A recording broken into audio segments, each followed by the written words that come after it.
January 27, 1980 wasn't just another Sunday afternoon at Boston Garden. It was the moment the basketball world realized it was watching something it had never seen before. The Celtics had been catastrophic the year before, 29 wins, 53 losses, a franchise in freefall. Then a kid from French Lick, Indiana walked through the door pale, couldn't jump, didn't care, and suddenly the team was on pace for 61 wins, 32 games swing. Not a gradual improvement, not a slow rebuild. A complete transformation engineered almost entirely by a 23-year-old rookie who looked like he'd already figured out everything and was just waiting for the rest of the league to catch up. The San Diego Clippers had no idea what was coming. They were a decent team, Joe Bryant, a solid 6-year veteran on the roster, World B. Free, a legitimate scorer. They'd played plenty of basketball, they'd seen good rookies before. What they hadn't seen was Larry Bird. The game was on CBS, which meant the entire basketball world was watching.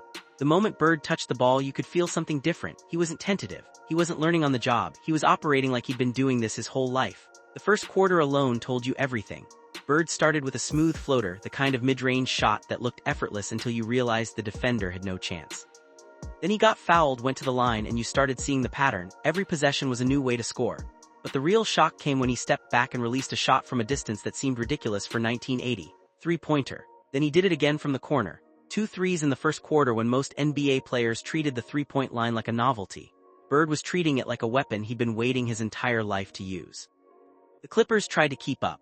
World B. Free was scoring. The game stayed close early on, but there was something else happening beyond the points on the board. Bird airballed a three, but before the Clippers could even think about pushing forward, he was scrapping for the offensive rebound, drawing contact, converting the three-point play.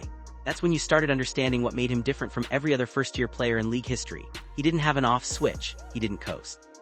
He didn't take plays off. When Bingo Smith scored to cut into the lead, Bird immediately went the other way, stole the ball, and threw down the fast break bucket. One possession lost, one possession reclaimed. It wasn't glamorous. It didn't look complicated. But it was the sequence that defined his entire approach to basketball. You don't celebrate getting scored on, you go get it back. After a mid-range jumper extended the lead, Bird saw Freeman Williams make a careless entry pass and simply took the ball. Another steal, another bucket. He scooped a pass off the glass for yet another bucket. Then came a play that revealed something deeper about his basketball instincts. A broken fast break, the ball headed out of bounds, most players let it go.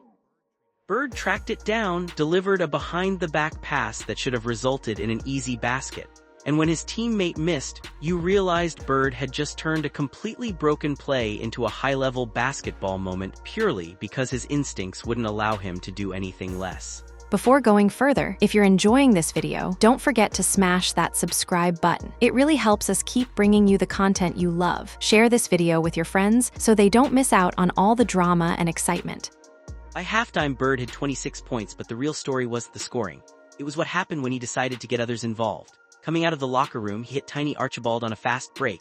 Then he found his big man Rick Roby for an open bucket. He was controlling the entire game, and the Clippers had no answer. The scoring started again with a turnaround jumper, the kind of shot that looked impossible until it went in. Then came the moment everyone would remember. Bird got the ball on the baseline, and Joe Bryant, a 6-year NBA veteran, was in front of him. Bryant had played against good players his entire career. He'd never seen anything like what happened next. Bird pump-faked, and you could actually see Bryant's head turn completely away from the ball, his body shifting, his confidence gone.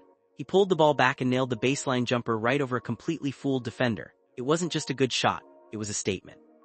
A rookie, 4 months into his career on national television, had just made a 6-year pro look like he'd never seen a pump fake before. That was the image that would define this game for most people, the absolute confidence, the precision, the timing of the move.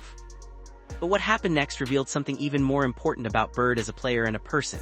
He was dominating, yes, the Clippers were crumbling, but when World B. Free went up for a bucket, Bird fouled him intentionally, a veteran defensive move that broke up the play completely, prevented an easy basket, and showed the kind of basketball intelligence you rarely see in a rookie. He wasn't just scoring, he was managing the game on both ends. He kept his man occupied while ML Carr disrupted the play, started a fast break, and Bird got his points back. He found a spot in the mid-range, knocked down another shot. Then, as he approached his career high, he finished with a drive through contact for an and one, 36 points now. The Clippers were finished. The game was essentially over. Boston was up by 23. Bird was getting pulled from the game to a standing ovation. CBS commentator Keith Erickson was courtside for what happened next. Bird had a wide-open fast break, the kind of moment a 23-year-old having the game of his life would dunk on with authority. Career-high national television, everything going his way. Eric Fernsten was getting 6 minutes a game off the bench, a third-string center barely getting recognition. Bird got the ball, had a clear path to the rim, and made a choice. He dumped it to Fernsten for the open layup. The building erupted, not for Bird's dunk, for his pass. Ericsson's voice came through the broadcast booth. That sort of unselfish play just gives you goosebumps. A 23-year-old rookie, career-high night, national television, and he passed up the dunk to make a third-string center feel like a part of the moment. That is Larry Bird in one play. It wasn't the Joe Bryant pump fake that CBS called the best play of the entire game. It was that moment, the pass to Fernsten. Because it revealed something that couldn't be taught, couldn't be coached, couldn't be learned. It was who Bird fundamentally was as a person. A player so dominant that he could afford to be unselfish. So confident that he didn't need every bucket. So aware of the bigger picture that a garbage-time layup by a backup center mattered to him. When the final buzzer sounded, Boston had crushed San Diego 131-108. Bird finished with 36 points, 7 rebounds, and 4 assists. A career high that stood as one of the most complete individual performances from a first-year player anyone had seen in years. But the numbers didn't tell the whole story. What mattered was what the basketball world had just witnessed on CBS. A kid from Indiana, 4 months into his professional career, playing against NBA veterans on national television, and showing no signs of being intimidated, no signs of learning, no signs of being anything less than a completely finished basketball player. The Clippers left Boston that night knowing they'd encountered something rare. The rest of the league was watching, too. Bird went on to finish his rookie season averaging 21.3 points, 10.4 rebounds, and 4.5 assists. He won Rookie of the Year, and not by a close vote. He overwhelmingly beat Magic Johnson, his rival from the NCAA championship the year before. The Celtics went 61-21, a 32-game improvement that remains one of the most dramatic single-season turnarounds in NBA history. January 27, 1980 was when people started understanding why. Not because of the 36 points. Not because of the Joe Bryant pump fake, though that play would be replayed forever, but because of the moment he chose to pass instead of dunk. The moment that revealed a player so secure, so confident, so fundamentally different from everyone else on the floor that he could win the game and still think about making someone else feel included. That was Larry Bird. That was always who he was going to be.